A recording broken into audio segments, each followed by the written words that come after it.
Assalamualaikum warahmatullahi wabarakatuh. Selamat datang kembali ke kelas aplikasi Sistem Informasi Geografis. Minggu ini masuk ke minggu ke-6 dan tema pada minggu kali ini adalah pemetaan atau aplikasi GIS untuk pemetaan batas. Dalam hal ini bisa batas wilayah atau batas blok gitu ya. Yang juga nanti sebetulnya terkait dengan metode pemetaan secara partisipatif. Nah, bagaimana aplikasi SIG tersebut bisa dipakai di sana? Ini adalah salah satu contoh yang pernah dikerjakan oleh Departemen Geografi, dalam hal ini Pusat Penelitian Geografi Terapan, di mana kegiatannya adalah melakukan pemetaan objek pajak. Ya, jadi GIS-nya di sini dipakai untuk memetakan lokasi objek pajak PBB P2 di lokasinya ada di Kabupaten Tanjung Jabung Barat gitu ya, di Sumatera. Kemudian pemetaan objek pajak ini digunakan atau sebelumnya memang belum pernah sama sekali menggunakan GIS ya. Jadi di sana pencatatan secara manual, kemudian perekodan berdasarkan data yang dikumpulkan di lapangan ya, tanpa kita bisa sebetulnya meng-cross check apakah datanya sudah valid atau belum. Jadi di sini kita bantu dengan aplikasi GIS di mana kita bisa membedakan atau bisa melakukan delineasi blok-blok rumah dan kemudian kita validasi atau kita sandingkan datanya dengan data tabel objek nama-nama objek pajak, sehingga sebetulnya kita bisa tahu mana blok yang belum terekam atau blok mana yang sudah terekor, sehingga kita sebetulnya bagi pemerintah daerah ini sangat bermanfaat sekali untuk mengetahui sebetulnya sekarang ini berapa total jumlah objek pajak dan potensi kedepannya itu berapa untuk penerimaan pajak. Ya, pajak ini kan penerimaan daerah ya, jadi sebetulnya sangat krusial datanya. Nah, ini sebetulnya secara sekilas dasar-dasar hukum kenapa kita melakukan kegiatan ini, bahwa ada peraturan-peraturan pemerintah. Kalau secara nasional mungkin undang-undangnya tentang pajak dan retribusi daerah, kemudian juga PP nomor 55 tahun 2016 tentang cara pemungutan pajak. Dan atas dasar ini maka ya memang pajak kan secara hukum wajib gitu ya dibayarkan. Terutama ini kita bicaranya PBB ya, PBB. Nah, di Kabupaten Tanjung Jabung Barat sendiri juga punya peraturan daerah untuk pengumpulan pajak. Nah, di sini yang digunakan unitnya adalah blok gitu ya, di mana kita bisa jelaskan bahwa peta blok adalah peta yang menggambarkan sebuah zona geografis yang dibatasi, di mana zona itu dibatasi oleh batas alam atau batas buatan manusia seperti jalan atau pagar misalkan gitu ya. Tentunya ini untuk kepentingan penghitungan PBB pada suatu wilayah gitu ya. Kita menggunakan blok gitu ya. Biasanya blok ini ya luas lahan gitu ya, dari sebuah objek pajak yang terkena objek pajak. Nah, di sini GIS-nya akan diintegrasikan dengan data tabuler. Data tabulernya itu bagian dari yang namanya SISMIOP ya. Kemudian secara luasan sendiri TJB ya, Tanjung Jabung Barat itu mempunyai luasan 5.000 km persegi ya, lebih dari 5.000 km persegi, dan punya populasi lebih dari 300 jiwa, ada 13 kecamatan dan 135 kelurahan. Ibu kotanya ada di Kecamatan Kuala Tungkal. Ini secara administrasi ya, jadi sebetulnya secara wilayah kabupaten juga cukup luas ya. Kemudian luas wilayahnya ya seperti ini. Kalau dari perhitungan secara GIS ya, ini tentunya kita bisa peroleh data-datanya dari Geoportal. Ini Geoportal. Kita bisa tahu yang terbesar adalah Kecamatan Batangasam ya, sebesar 20% luas wilayah TJB. Sementara Kuala Tungkalnya itu sendiri di sini nggak terlihat ya.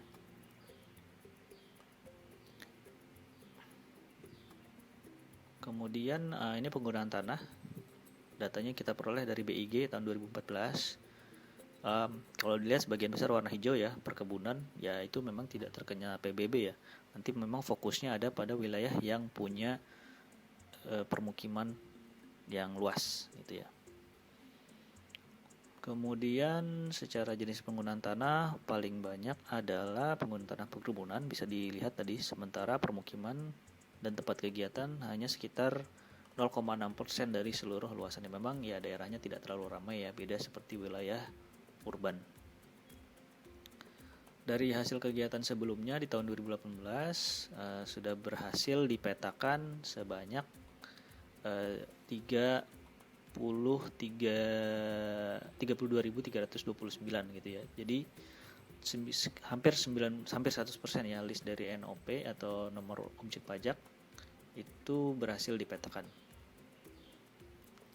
Nah, ini jika kita lihat per kecamatan ya.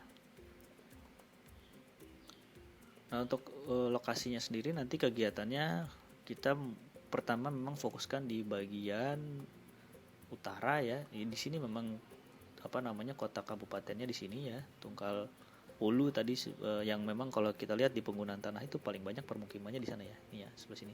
Seberang kota dan Tunggal Ilir.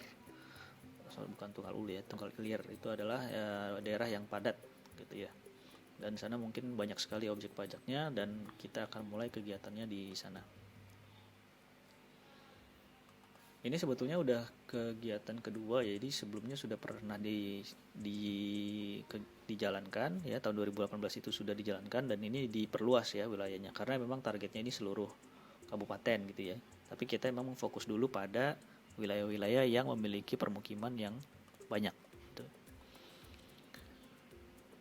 Nah, pada tahun 2019 ini kita akan fokus di dua kecamatan ya, Kuala Betara dan Tebing Tinggi, di mana total ya kira-kira jumlahnya seperti ini ya. Ada cukup banyak knob yang ada di sana.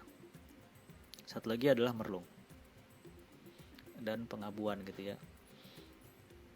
Nah, ini memang kita akan ambil yang jumlah knobnya yang banyak dulu gitu ya, untuk menyicil, intinya kayak gitu. Karena nggak mungkin dilakukan pada 1 tahun kegiatan. Kebutuhan datanya sendiri, karena kita akan coba dengan metode pendekatan SIG, maka kita menggunakan sumber data dari citra satelit atau sumber data penginderaan jauh. Di sini kita menggunakan data spot ya, kebetulan tersedia. Datanya diperiksa dari Google Earth Pro gitu ya. Kemudian kebetulan di sana tersedia cukup banyak data spot yang bisa di-download. Kemudian data-data lain memang ada yang belum tersedia. Ini P3 sektor, ini pajak ya, data PBB P3 itu untuk sektor perkebunan dan kehutanan. Yang baru tersedia itu data ke perkebunannya gitu ya. Memang nanti fokusnya memang belum ke sana, tapi masih di wilayah permukimannya dulu. Kemudian batas administrasi, memang ini versi BPS ya. Jadi kita akan melakukan verifikasi nanti juga di lapangan untuk data administrasi. Nah, di sanalah peran dari pemetaan partisipatif, di mana kita akan melakukan participatory mapping di wilayah di lapangan ya, untuk meminta saran dan masukan dari warga setempat mengenai sebetulnya batas desa yang benar seperti apa. Nah, ini data spot ya, resolusi 1,5 meter, 1,5 meter, jadi cukup detail kelihatan.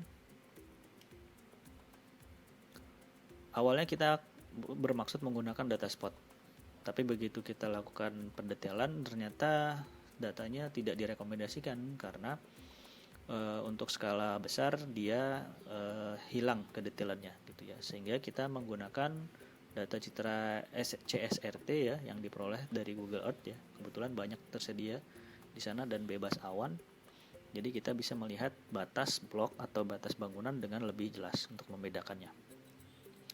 Juga dilakukan pemotretan drone untuk beberapa wilayah permukiman yang padat, untuk bisa memang kita akan memisahkan mana bangunan yang satu dan yang lain. Karena padat, maka menggunakan foto udara dari drone untuk memperoleh data yang resolusinya sangat tinggi. Nah, ini hanya memang beberapa wilayah saja, tidak semuanya. Ini adalah wilayah-wilayah yang di drone karena punya permukiman padat. Kalau dibandingkan dengan IUP dan HGU, maka seperti ini ya, ada beberapa yang overlap memang dengan dengan wilayah IUP dan HGU. Jadi sektor data kehutanan tadi dipakai untuk penapis gitu ya, karena kalau sudah masuk ke hutanan memang tidak akan terkena pajak gitu ya. Nah ini digunakan untuk ya menapis, itu artinya kita menseleksi ya, mengurangi wilayah yang memang ingin dipetakan. Karena memang dia ya tidak kena pajak ya, jadi tidak ada gunanya juga kita akan melihat di sana gitu ya. Jadi kita bersihin dulu area of interest yang akan kita kerjakan dari tadi ya, memang wilayah-wilayah yang memang tidak akan dipakai. Ya salah satunya menggunakan data sektor kehutanan. Nah ini proses GIS juga di sini ya, dengan cara overlay, intersect, itu kita akan bisa menapis wilayah studinya. Jadi secara tahapan kita siapkan sumber datanya berupa citra dan foto udara, kemudian delineasi awal melalui proses digitasi, kemudian hasil digitasinya ini dibawa ke lapangan untuk didiskusikan dengan warga setempat dan melakukan pemetaan partisipatif di lapangan gitu ya. Kemudian hasil pemetaannya didigitasi ulang dan digunakan sebagai data dasar dalam merekam nomor-nomor objek pajak atau mencatat NOP ya. Nah ini juga setiap proses mempertimbangkan beberapa hal. Kalau kita persiapan data ya tadi ya, ketersediaan citra, misalkan spot tadi tersedia sebenarnya secara nasional tapi kualitasnya atau resolusi 1,5 meter itu tidak cukup. Nah digitasi awal itu mempertimbangkan tadi blok atau batas dari persil atau batas tanah ya. Ya kita bisa gunakan asumsi dan interpretasi dari foto. Ya ini namanya juga digitasi awal, jadi masih akan banyak kesalahan. Makanya setelah itu digitasi awalnya dicetak dalam ukuran peta yang besar, misalkan di sini di kertas A0, supaya nanti bisa dibawa ke lapangan dan dicoret-coret oleh masyarakat untuk membetulkan.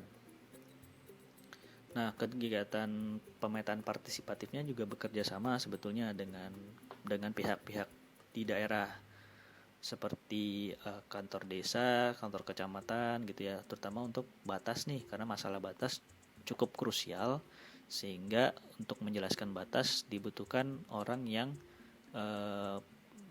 mempunyai otoritas ya untuk misalkan nanti ada konflik batas atau ketidaksepahaman maka harus diluruskan gitu ya. Nah, jika sudah sepakat hasil digitasi ulangnya, maka dicetak kembali dan digunakan sebagai basis data. Nah, kemudian kita digitasi blok-bloknya ya. Ini adalah alurnya ya, alur pekerjaannya. Hasil digitasi awal seperti ya, hasil digitasi awal ini sebenarnya bisa dilihat di kecil ya. Sama juga nanti ada yang beberapa blok-blok ini kelihatan nih, ada blok-blok persil rumahnya ya, bisa terlihat di situ. Kemudian proses secara partisipatif di lapangan, nah, banyak yang terlibat di sana ya. Kita cetak petanya besar, kemudian masyarakat datang sama-sama FGD untuk mengoreksi batas. Base mapnya seperti ini ya, kita cetak ukuran A0, kemudian di belakangnya dikasih data foto udaranya sebagai bantuan untuk menggambar. Tapi juga kita cetak yang tidak ada base mapnya seperti ini, peta kosong, supaya nanti dicoret-coretnya bisa di bagian ini.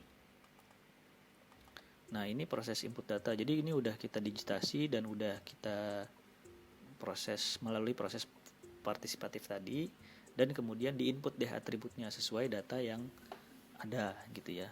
Diinput ini nomor-nomornya, nomor NOP-nya. Di sini juga ada perapihan, kalau ada double counting itu bisa kedetek ya. Jadi cukup efektif proses GIS di sini mendetek double counting, namanya juga proses pencatatan data oleh manusia ya, pasti ada error pada saat pencatatan atau konfirmasi pada saat misalkan objek pajaknya sudah tidak ada lagi di sana. Perubahan land use juga kan mempengaruhi ya. Pada saat land use berubah bisa jadi yang tadinya belum terrekod sebagai objek pajak, tapi karena dia sudah punya bangunan dan sebagainya maka dia menjadi objek pajak gitu ya. Jadi ada potensi-potensi pajak yang baru. Nah ini dari hasil lapangan, ini lapangan dicoret-coret di lapangan, kemudian dimasukin secara atribut. Ini contoh hasil inputnya gitu ya. Keluar tuh nama-nama objek pajaknya. Ada yang non WP, ada yang WP ya, ada yang sudah jadi wajib pajak, ada yang belum. Nah, berarti yang belum ini tugasnya daerah nih untuk nanti menjadikan dia wajib pajak sehingga penerimaan daerahnya bertambah. Juga sebetulnya di lapangan diambil foto ya. Jadi pada saat kita proses datanya, data kita atau database kita juga ada fotonya. Nah, ini kita koneksikan dengan Sysmiop tadi, sistem database milik PBB. Ya, ini contohnya kalau sudah dipetakan, jadi kita tahu batas jalan, persil, blok dan sebagainya, mana yang non WP, mana yang WP gitu ya. Kalau dibedakan berdasarkan ID bloknya seperti ini. Kalau dibedakan berdasarkan bangunan dan persil dibedakan seperti ini gitu ya. Jadi banyak sekali output yang bisa dihasilkan gitu ya. Nah, proses JS-nya tadi di mana? Proses JS-nya saya ulang kembali dari mulai pertama kali membuat data awal atau delineasi awal ya, delineasi awal. Kemudian sebetulnya lebih jauh sebelumnya itu pada saat proses penapisan ya. Di sana ada proses overlay, intersect gitu ya, untuk mengurangi daerah-daerah yang memang tidak perlu disurvei gitu ya, karena secara regulasi dia tidak masuk ke dalam wajib pajak. Kemudian proses berikutnya partisipatif ya, di sini mungkin tidak menggunakan GIS tapi menggunakan peta manual, dan nanti proses GIS-nya kembali adalah di delineasi ulang hasil verifikasi di lapangan. Kemudian juga proses memasukkan atribut dan juga proses analisisnya ya, untuk mengeluarkan peta-peta yang tadi berbeda.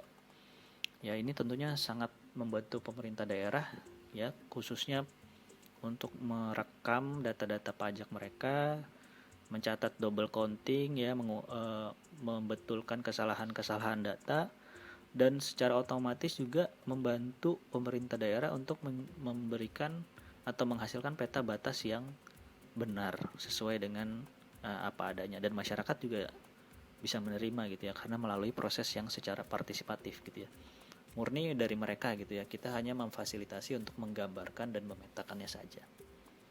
Yaitu demikian adalah contoh aplikasi SIG di bidang yang terkait pemetaan partisipatif dan juga untuk pemetaan batas. Di dalam EMAS juga ada salah satu contoh lagi, ini dari kelas pemetaan partisipatif ya. Sebetulnya aplikasinya juga ada JS di sana. Ada sebuah video yang bisa kalian tonton dari kelas pemetaan partisipatif. Demikian disampaikan. Terima kasih.